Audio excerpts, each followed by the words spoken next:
এক গ্রামে এক রাখাল বাস করত। সে প্রতিদিন গরু নিয়ে মাঠে যেত, বিকালে আবার গরুদের নিয়ে বাড়ি ফিরে আসতো। এটাই ছিল তার প্রতিদিনের কাজ।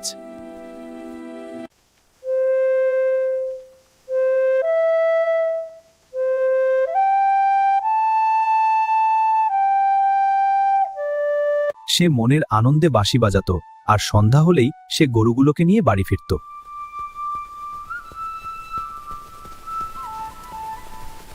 রাখাল প্রতিদিন এভাবেই গরু নিয়ে মাঠে যায়। গরু মাঠে ঘাস খায়, আর সে গাছের নিচে বসে মনের আনন্দে বাঁশি বাজায়।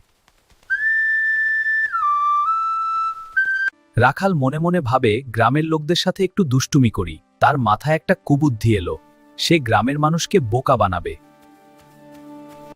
বাঁচাও বাঁচাও, বাঘ এসেছে, আমাকে খেয়ে নিল। কে কোথায় আছো? আমাকে বাঁচাও। বাঁচাও বাঁচাও, বাঘ এসেছে, আমাকে খেয়ে নিল। কে কোথায় আছো? আমাকে বাঁচাও। রাখালের চিৎকার শুনে গ্রামের সবাই লাঠি নিয়ে তাকে বাঁচাতে গেল। তুমি যে বাঁচাও বলে চিৎকার করলে, সে বাঘ কোথায়? বাঘ তো নেই, আসলে আমি তোমাদের সাথে একটু মজা করলাম। গ্রামের লোকদের বোকা বানিয়ে বেশ মজা লাগলো। বাহ, আজকে আমি সবাইকে বোকা বানাতে পেরেছি, আমার খুব আনন্দ হচ্ছে। প্রতিদিন আমি তাহলে সবাইকে বোকা বানাবো। রাখাল পরের দিন আবার মাঠে গিয়ে ভাবলো, আজকেও যদি গ্রামের লোকদের বোকা বানাই তাহলে আজকেও ভালো লাগবে। আজকেও গ্রামের লোকদের বোকা বানালে খুব মজা হবে। বাঘ এসেছে, বাঘ এসেছে, বাঘ বাঘ এসেছে। হ্যাঁ, ফসল তোলার সময় এসেছে। হে ভাইসব, কোনো শব্দ শুনতে পাচ্ছ? হ্যাঁ, দূর থেকে কিছু একটা আসছে। আমাকে বাঁচাও। চল দৌড় দেই, কে যেন বিপদে পড়েছে, তাকে বাঁচাতে হবে। জোরে দৌড়াও। হ্যাঁ, দৌড়াও জোরে, আমরা আসছি। কি হয়েছে তোমার? বাঘ কোথায়?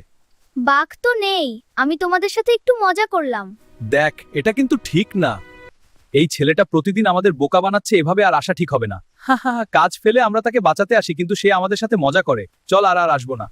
একদিন সত্যি সত্যি বাঘ আসলো। রাখাল ছেলেটি আবার বাঘ বাঘ বলে চিৎকার করতে লাগলো। বাঘ এসেছে, বাঘকে কোথায় আছো? আমাকে বাঁচাও। বাঘ এসেছে, বাঘকে কোথায় আছো? আমাকে বাঁচাও। বাঘ এসেছে, বাঘকে কোথায় আছো? আমাকে বাঁচাও। রাখালের চিৎকারে কেউ আর সাড়া দিল না। সবাই ভাবলো রাখাল আজকেও মিথ্যা আবার সেই বলছে। দুষ্ট রাখাল। তোমরা কেউ ওর চিৎকারে কান দিও না। সবাই নিজের মতো করে কাজ করো। হ্যাঁ, চলো এগিয়ে যাই। অবশেষে বাঘ রাখাল ছেলেটিকে ধরে নিয়ে যায়। এখানে গল্পের শিক্ষণীয় বিষয় হলো, দুষ্টামি করে হলেও মিথ্যা বলা যাবে না।